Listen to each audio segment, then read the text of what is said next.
Thanks for joining me today as we create this beautiful St. Patrick's Day card with some embossing powders.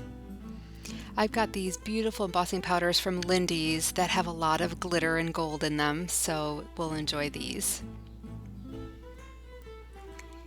So we'll start with some double-sided tape, and I'm just using some Scotch double-sided tape because I'm out of my normal double-sided tape that I'd like to use for this project, and I'm a little bit impatient to wait for it to come in. So I'm just going to make some diagonal stripes with the double-sided tape, and we'll put the embossing powder over the top of this sticky tape, although it's getting stuck to my fingers. And I'm not overly concerned about it being perfectly aligned or the spacing to be perfect, because there's going to be a lot going on with this card. Then I'll just cut off the edges, and we'll use some masking tape to just cover up some of these so that they don't get embossing powder in the wrong spots. We'll use this emerald green color first, Midnight Emerald, and I'll heat emboss it off camera. Then we'll go to the next color, which is a green gold. This is a true St. Patrick's Day color in my opinion.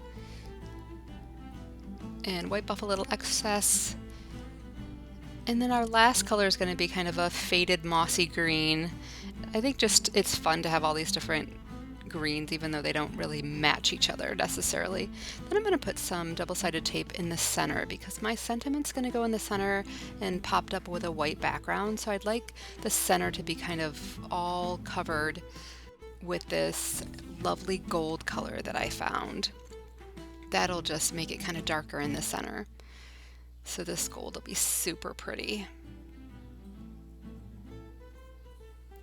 Okay, so that is it so far, and then I decided there's too much white, so I'm going to use this other double-sided tape that's just a little bit popped up.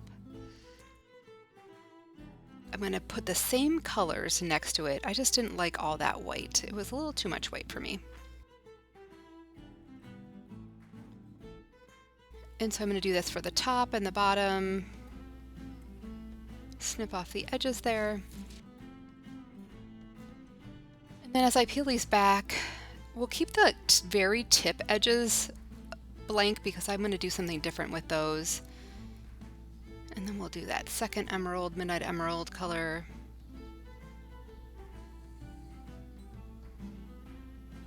This Scotch double-sided tape actually worked out just fine. The other tape just is a little bit nicer because it's more heat resistant. So now I'm going to cut out the sentiment hello in gold, and it's going to have a white background. And I think that's just going to really pop out and really nice. And since I'm making for this swirl swap, you can see I keep kind of setting it up for the next set of cards, but I'll glue this sentiment on to the white background.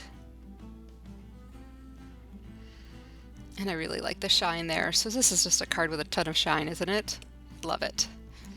Next I'm going to just die cut out this background paper. And this is where I set the edges. I kind of left them bare because I knew I was going to use this background. Popped out some of those little holes. And then I'll glue this on to my card base.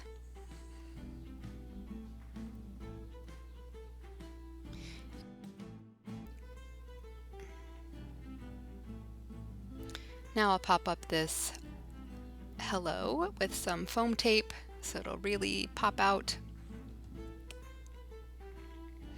And if you've seen my other videos, you know I'm a big foam tape person, so I go all in with foam tape. Alright, so just about done peeling all those pieces off, and I think that's adorable, but let's bring in this crazy sparkly St. Patrick's Day sticker. I found these at Hobby Lobby and I'm in love. So then I'll just trim down my card. And we'll put some of these smaller little stickers from the same little set that I got in the corners. And it's a crazy sparkly card, but I think it's super fun. I'm gonna pop a few of these on the inside. And there we go. I think that's super fun and great, and I think my swap friends will enjoy it. If you enjoyed this video, I encourage you to click the like button and also subscribe to my channel because I do post new content on a weekly basis. So I look forward to seeing you in the next video. Look for my RV videos and my pet love and care videos as well. See you soon.